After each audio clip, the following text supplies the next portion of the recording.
اهلا بحضراتكم مره تانية. مشرفانا ومنورانا الاستاذه انتصار صلاح، صاحبه حمله ومبادره قومي يا مصر. اهلا وسهلا بحضرتك. اهلا بيك.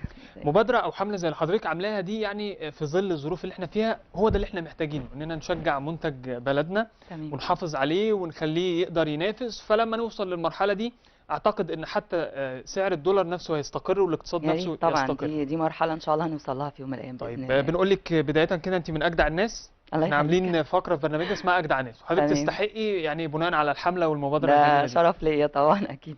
وتشرفنا بوجودك، وابتدي قولي لنا يعني ايه قومي يا مصر. انا عملت الحمله دي تقريبا قربنا على سنه. بداتها على الفيسبوك. كان هدفها تكريم الناس اللي فعلا عندها مشاريع صغيره وبتشتغل من بيوتها وبتحاول تعمل حاجه رغم كل الظروف اللي حواليهم، بيحاولوا يعملوا حاجه. وفي ناس فعلا بدات تعمل حاجه وفي ناس لسه مش قادره، فاحنا بنحاول نساعد بعض يعني. بتعملوا ايه طيب؟ الحملة كان هدفها سد ثغرة معينة موجودة عند أغلب الناس اللي بينتجوا وبيشتغلوا، وهي التسويق. كلهم عندهم مشكلة إن هم مش عارفين يسوقوا أو ما عندهمش منافذ للتسويق فعالة. فالحملة الحمد لله قدرت تسد شوية من الموضوع ده أو تساعد فيه. وكان لينا خطوات كتير بدأنا نعملها بعد ما بدأنا من خلال الحملة نكرم الناس ونعمل لهم بوستات وننزل صور لشغلهم على الصفحة، وبدأ يجي لهم زباين وتعاقدات وحاجات كتير الحمد لله، يعني في شعبية كويسة. عملنا بوابة تسويقية على الويب سايت على النت لتسويق شغلهم عن طريق موقع اسمه اودايز، وبداوا ياخدوا اكونتات وينزلوا صور شغلهم، ويعني بدا يبقى في اوردرات يعني اللي بيشتغلوا في نقدر نقول المشاريع الصغيره يعني، او وحرف يدويه وكلام زي كده. كده. بص، احنا عندنا مشكله ان دايما لما تيجي تدخل اي مكان رسمي تتعامل معاه، سواء معرض معمول كبير او اي حاجه، يقول لك انت لازم يكون عندك سجل تجاري ولازم يكون عندك مقر ولازم يكون عندك براند. فالناس اللي انا بتعامل معاهم اغلبهم ما عندهمش الكلام ده. هو بيشتغل بس في البيت كده، بيحاول على قد ما يقدر يساعد نفسه يعني. فاحنا بنتكلم مع فئه تقريبا المجتمع بتاعنا مش عايز يتفاعل معاها بشكل صح. الناس دي عددها كبير جدا بالملايين. ومصر مليان بالملايين بلا جدال، بالملايين. المشاريع الصغيره او الحاجات اليدويه، كل حد جوه بيته بيعمل حاجه. احنا عايزين ده نضغط عليه، عايزين ندوس على ده، لان ده موجود وهو ده اللي هيقوم البلد دي. معنى ان انا اتعامل مع براندات ومع سجلات تجاريه ومع مقرات ومع كام مشروع اصلا في بلدنا شغالين فعلا وبينجحوا وبيكسبوا، وكام بني ادم شغال من بيته محتاج دعم. انت الحل بتاعك في انك تدعم الناس دي، تقف مع الناس دي. مش الحل بتاعك في انك تدعم الناس اللي اصلا هي واقفه على رجليها. يعني هتلاقي الكبار دايما بيساعدوا بعض وبيقفوا مع بعض، لكن بالظبط بيبقى الموضوع حتى كاجراءات بالنسبه له سهل.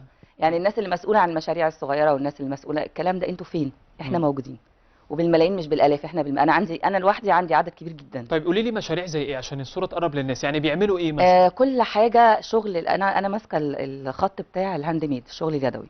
طبعا في مشاريع كتير قوي مصريه، بس بتكلم على الشغل اللي الناس تقدر تنفذه من جوه بيوتها، زي الازياء، زي الاكسسوارز، زي الشموع، زي الفنون السيراميك، زي الصلصال الحراري، الكليم، الشغل التراث السيناوي الفرعوني.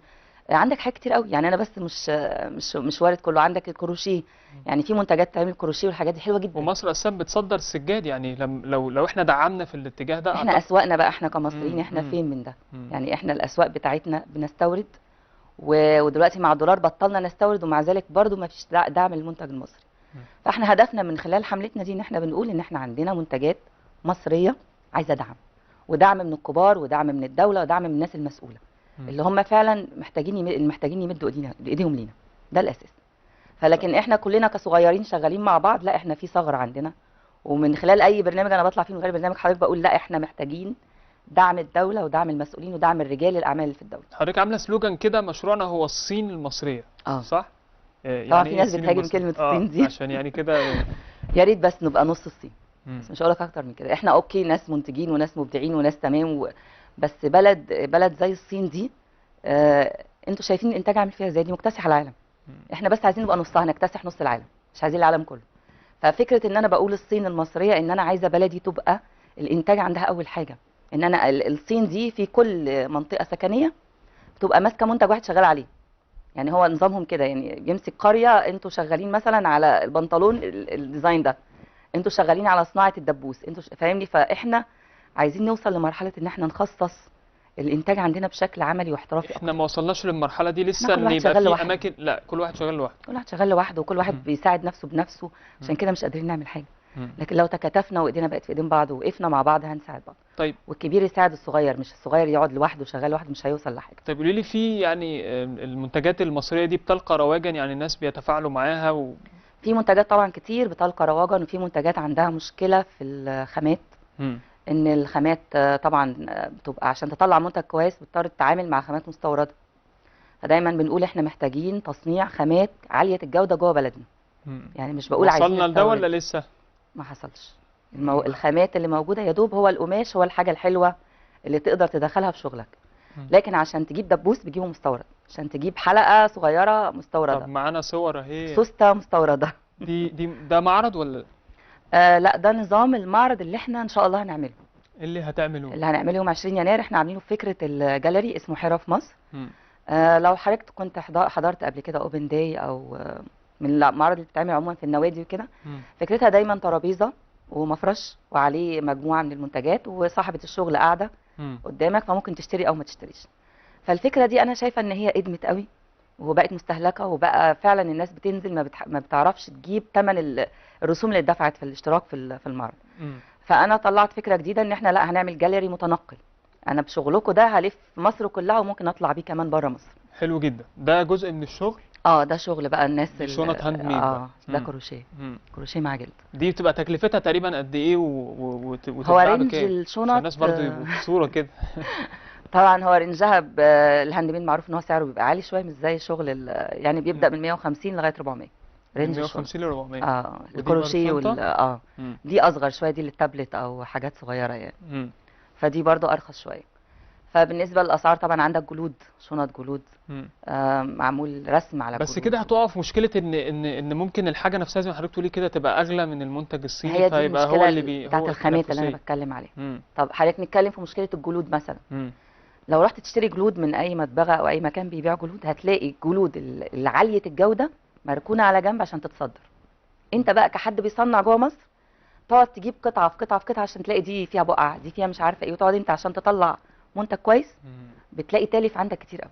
ليه؟ لان التوجه ان الحاجه كويسه نطلعها بره، الحاجه اللي نص نص نخليها جوه. فانا عشان اتغلب على النقطه دي بضطر ادفع اكتر عشان اخد حاجه بسعر اعلى وجوده اعلى. فلما تدفعي اكتر يبقى الحاجه هتبقى اغلى، المنتج بسعره بيضرب طبعا. فاحنا عندنا في مشكله في المنظومه عايزه تتظبط بشكل اكتر.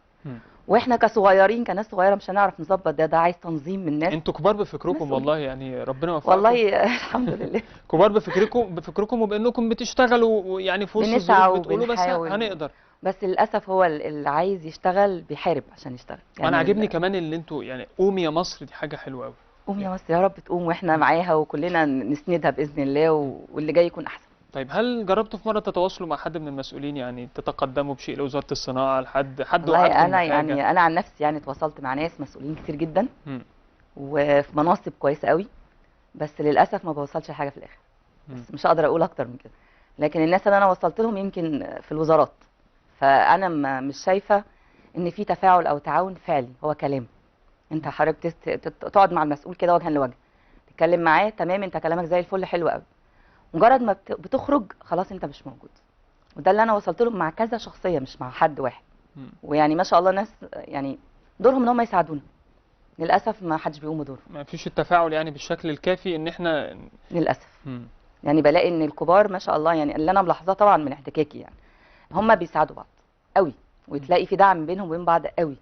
لكن احنا كناس صغيرين ما بناخدش غير كلام بس. احنا بنحاول دلوقتي نجيب يعني يا رب حد من وزارة الصناعة وان شاء الله هم اكيد يتفاعلوا مع حاجة زي دي. لو عايزين لازم ندعم يعني، ده المفروض يا ريت، لانه اقتصاد بلدنا يعني لازم عشان يقوم تبقى في مشروعات صغيرة. انا بصراحة يعني وصلت لناس كتير بجد يعني، بقيت اشتغل لوحدي في الاخر لما لقيت ان كل الناس يعني باللفظ المصري كده اللي هو بيبعتك، يعني يقول لك طب انت روح لفلان وفلان يوديك لفلان وفلان، تلاقي نفسك انت وقتك بيضيع وما بتوصلش لحاجه في الاخر. طيب اعتمادكم على نفسكم يعني، هل هتقدروا تكبروا في زمن وقدره ولا والله هو ده الحل الموجود. احنا محتاجين سبونسر، محتاجين رعاة، ناس من رجال بقى الاعمال، بلاش الدوله بلاش المسؤولين، خلينا مع رجال الاعمال اللي هم فعلا هيستغلوا الموضوع ده، يساعدوا الشباب اللي فعلا هم كتير. انا عندي ناس في المعرض اللي جاي ده بالمئات عندهم شغل، في ناس قادره تدفع الرسوم اللي انا مقرراها للاشتراك، لانه طبعا بجهود الذاتيه، في ناس مش قادره. طيب انا اكمل التكلفه دي ازاي؟ لازم يكون عندي سبونسر، لازم يكون عندي حد حابب انه يساعد الشباب فعلا وحابب انه يعمل حاجه. طيب معانا تليفون استاذ محمد سليمان، مدير مركز مصر ابداع التابع لوزاره الصناعه. اهلا وسهلا بحضرتك. مساء الخير يا استاذ مهند. يعني مشرفنا ومنورنا وده اللي معانا كده، ده مش ابداع ولا ايه؟ والله اللي معاك ده قمه الابداع وقمه الانتاج، وطبعا انا بحيي الاستاذه انتصار على المجهود الجبار اللي هي عاملاه ده. بس هو يا فندم انا بس كل اللي انا عايز الفت نظر حضرتك ليه ان الحمد لله رب العالمين الوزاره متمثله في مركز تحديث الصناعه قامت من سنه ونص بايجاد منفذ بيع دائم للمنتجات الحرفيه المصريه، والحمد لله رب العالمين. يعني احنا الهدف الاساسي بتاعنا ان احنا نكبر القاعده اللي موجوده، ويعني حضرتك بتقدم لنا دعم هايل بالمبادره بتاعت حضرتك.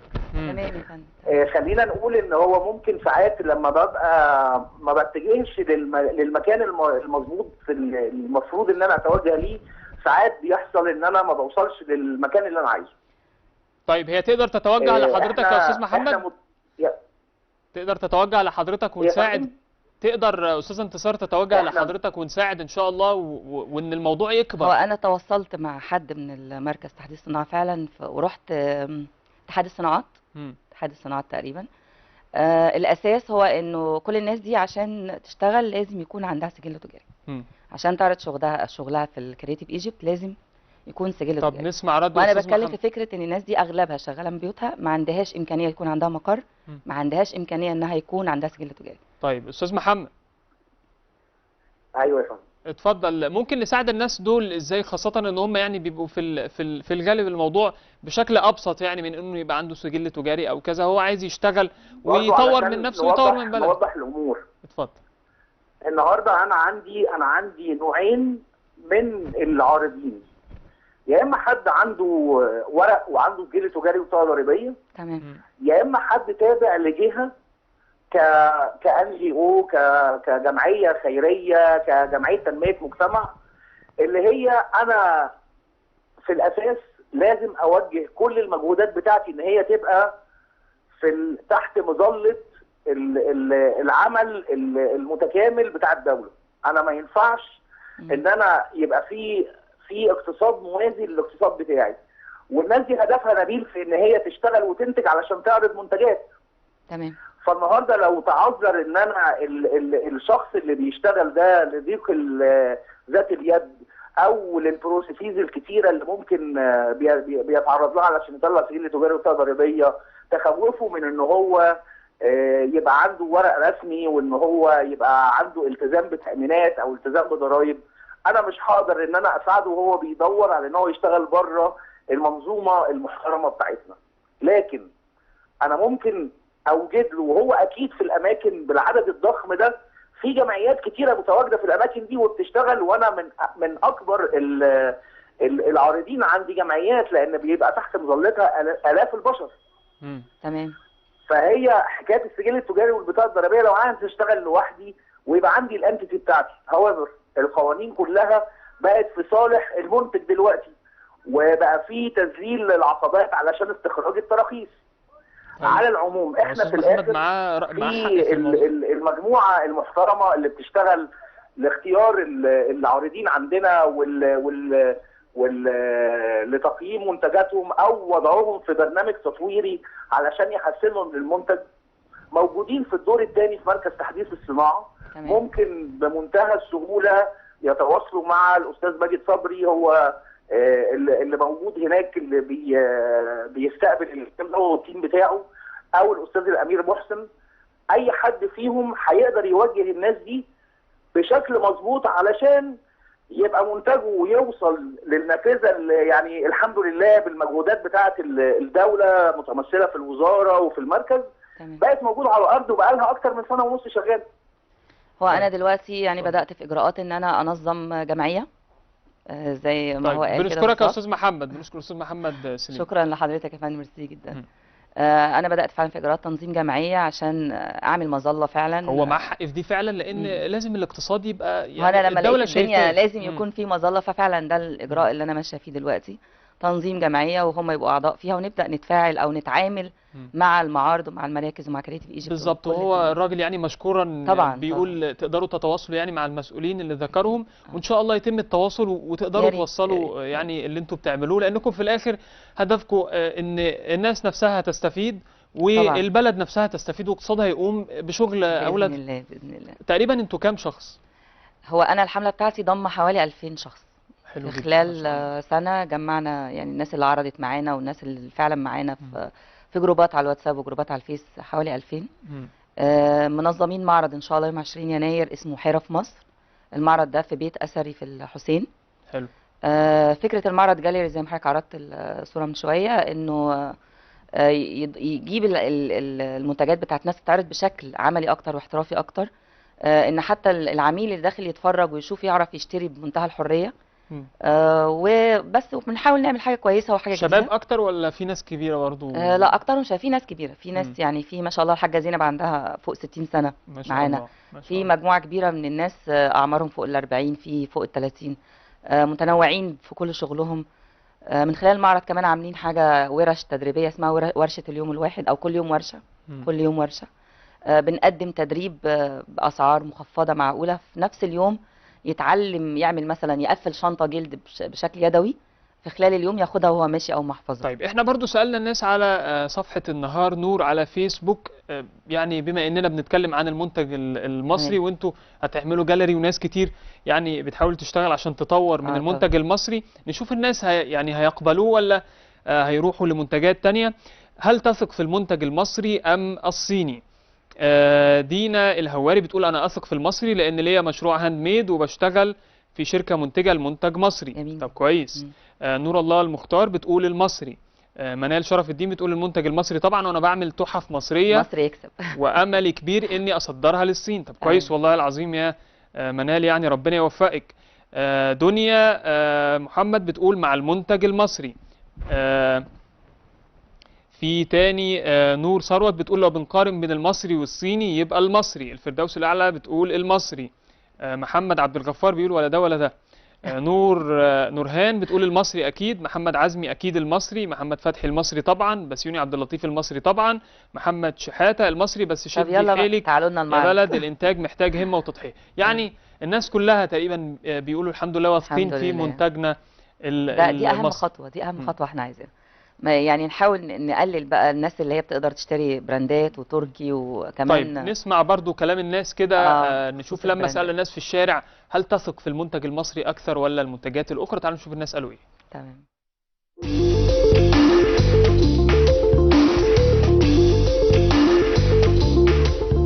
بثق في المنتج المصري أكتر، بحس جودته أحسن شوية من الصيني. من الحاجات الصيني اللي بتجيلنا هنا بتبقى درجة تانية درجة تالتة.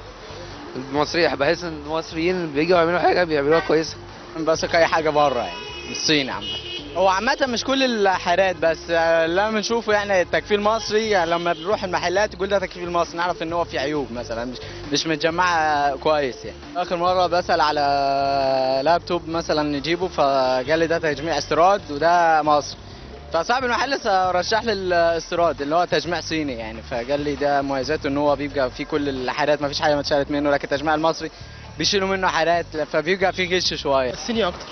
المصري ما جربتوش قبل كده، بس الصيني شغال معايا كويس. عندي فري، شاحن، جراب، كل ده صيني وشغال كويس جدا.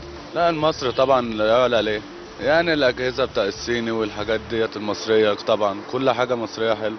البوتاجازات كل حاجه مصريه فيها منتج مصري، وفي منتج الصيني بيبان بيظهر، بس المصري لا يعلى عليه. المصري معروف جاي منين، معروف مين الشركه اللي مصنعاه. الصين مش كل حاجات الصيني وحشه، بس في حاجات كويسه وحاجات مش كويسه، يعني معظم الماركات العالميه موجوده في الصين يعني. فالحاجه البراند العالمي معروف، لو هو معروف ان هو مصنوع في الصين فكده كده ممكن لو هشتريه. اما لو حاجه مصري وحاجه صينيه مش براند عالمي صيني ممكن ما اجيبش الصيني، اجيب المصري. في بعض المنتجات المصريه ممتازه جدا، بتبقى احسن من بره. يعني عندك في تيل فرامل في مصر وفي صيني، الصيني ما بيكملش معايا، المصري بيطول معايا.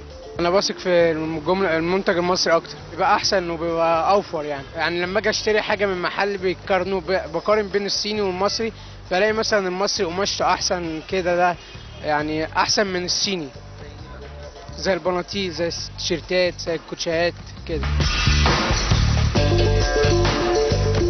يعني الناس بين ده وبين ده. اكيد، بس المصري اكتر. المصري اكتر طبعا ان شاء الله، ويكون اكتر باذن الله بعد كده على طول، والناس تبدا تهتم بالمنتج المصري قوي عشان نساعد بعض. احنا عايزين بلدنا تقف على رجليها. طيب سريعا كده تقولي ايه للناس؟ بقول للناس كل واحد يحاول يبدا يركز في المنتج اللي هو عايز يعمله، ويحاول يعمل مشروع صغير من بيته، وباذن الله هنلاقي دعم، وهنلاقي بلدنا كمان بتقف معانا زي ما احنا عايزين نشتغل. وطبعا اللي عنده فعلا منتج بيعمله بايده، منتج يدوي، وحابب ان هو يعرضه عندنا في حمله قوم يا مصر، انا اتشرف بيه جدا. الحمله بتاعتنا اسمها قوم يا مصر، وجنبها كده مشروعنا الصين المصريه. تواصلوا معانا انبوكس وابعتوا لنا، واللي عايز يشارك معانا في الجاليري كمان يا ريت نتشرف بيه قوي، وربنا يكرمنا ان شاء الله تكون الخطوه اللي جايه احسن واحسن باذن الله. ربنا يوفقك يا استاذه انتصار صلاح، مؤسسه حمله قومي يا مصر، وبالتوفيق ليكم ان شاء الله، وانتوا اجدع ناس. يا رب، ربنا يكرمك. ميرسي قوي ليك، وان شاء الله مصر هتقوم على ايديك يا رب باذن الله. مشاهدينا نروح لفاصل قصير ونرجع نستقبل الاستاذه رانيا يحيى صاحبه مبادره بلاها نيش.